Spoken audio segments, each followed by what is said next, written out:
Hello guys, তোমরা সবাই কেমন আছো? আমি তো খুব ভালো আছি। আর আমরা আজকে চলে যাচ্ছি লাটাগুড়ি একটা রিসর্টে স্টে করব বলে। তো অনেক দিন থেকে ইচ্ছে ছিল যে লাটাগুড়ি রিসর্টে আমরা এক রাত্রি থাকবো, থেকে এনজয় করব, তারপর চলে আসবো নেক্সট মর্নিংয়ে। তো সেরকমভাবেই প্ল্যান মাফিক আমরা পৌঁছে গিয়েছিলাম লাটাগুড়ি রিসর্টে। তো আশেপাশে সেরকম ঘুরে ঠুরে দেখার পর তারপরে এই সিলভার রিসর্টটা আমাদের খুব ভালো লাগলো। আশেপাশের পরিবেশ সাজানো গুছানো ভালো, এত সুন্দর করে পরিবেশটা, তার এন্ট্রেন্সটাই একদম চা বাগানের একটা ফিলিংস দেয়। এন্ট্রেন্সটা এত সুন্দর ছিল।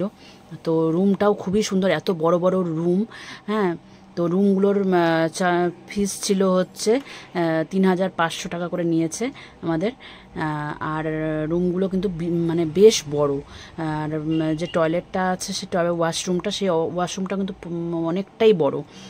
দেখে আমি বুঝতেই পারি না যে ওয়াশরুমটাও এতটা বড়, অনেকটাই বড়। তো যাই হোক, এটা দেখো আমাদের রুমটা, ডেকোরেশনটা খুবই সুন্দর, পরিষ্কার, নিট অ্যান্ড ক্লিন, কোনো গন্ধ বা কোনো কিছু নেই, খুব সুন্দর পরিষ্কার পরিচ্ছন্ন।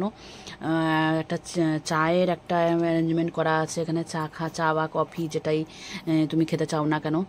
তুমি গ্রিন টি খেতে চাও গ্রিন টি খাবে, এমনি দুধ চা খেতে চাও দুধ চা খাবে। তো সব রকম ব্যবস্থা করা আছে রুমের মধ্যে। তো যাই হোক, তারপরে বাইরের এই ভিউটা এখান থেকে এরকম দেখায় ব্যালকনির থেকে। আর তারপর তো আমরা কি করব, আমরা পৌঁছে আমরা একটু ড্রেসটা চেঞ্জ করেই আমরা কিন্তু চলে গেলাম সুইমিং পুলের মজা উঠাতে। তো মেন অ্যাট্রাকশন আমাদের ওটাই ছিল যে আমরা যাব একটু সুইমিং পুলেই বেশ কিছুক্ষণ সময়টা বেশি কাটাবো। তো বাচ্চাদের নিয়ে যাওয়া এই কারণেই যে বাচ্চারা খুব আনন্দ পায় সুইমিং পুলে। তো এই তো দেখো চলে যাচ্ছি এখন সুইমিং পুলে নামবো বলে।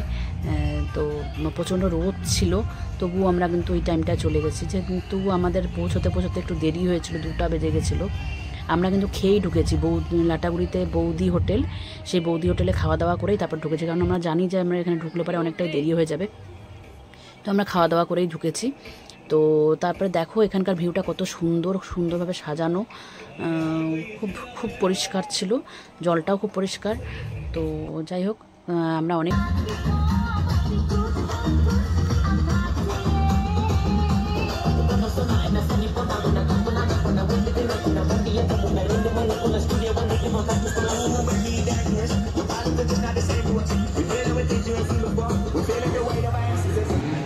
তারপর কিন্তু আমরা অনেকক্ষণ মোটামুটি 4-5 ঘন্টা আমরা পুলে এনজয় করলাম। করার পরে কিন্তু আমরা বিকালের দিকে বেরিয়ে একটু চালসার ওদিকে ঘোরাফেরা করে তারপর চালসাতে দুটো দেখলাম নতুন রেস্টুরেন্ট খুলেছে, তার মধ্যে এই একটা রেস্টুরেন্টে আমরা ঢুকেছি। তার উল্টা পাশে একটা উপরের দিকে একটা রেস্টুরেন্ট খুলেছে, সেটাও দেখলাম খুব ভালো।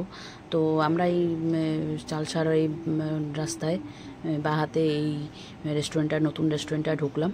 তো খাওয়া দাওয়া বেশ ভালোই ছিল। আমি তো ভাত ছাড়া কিছু খাবোই না, অন্য কিছু। তো ওরা খেলো, আমার হাজব্যান্ড আমার বাচ্চারা খেলো রুটি আর তার সাথে অমলেট দিয়ে, আর হাজব্যান্ড খেলো তরকা দিয়ে, আর আমি খেলাম থালি, তার সাথে কাতল মাছ নিয়েছিলাম। তারা হোটেলের বাইরের ভিউটা কিন্তু এরকম খুব সুন্দর দেখায়। রাত্রের ভিউটা দেখাচ্ছি তোমাদের। রাত্রের ভিউটা দেখো, এরকম সাজানো খুব সুন্দর রিসর্টগুলো। আশেপাশে প্রত্যেকটা রিসর্টই এভাবে সুন্দর করে সাজানো থাকে রাত্রিবেলা। তো এই রিসর্টটাও খুব সুন্দর এভাবে সাজানো লাইট দিয়ে। আর এখানে একটা বাচ্চাদের সুন্দর সময় কাটানোর জন্য এখানে স্লিপ দোলনা যাবতীয় কিছু দেওয়া আছে। তো রীতিমতো আমরা রাতটা কাটিয়ে সকালবেলা আবার বাড়ির দিকে কিন্তু রওনা দিয়ে দিলাম।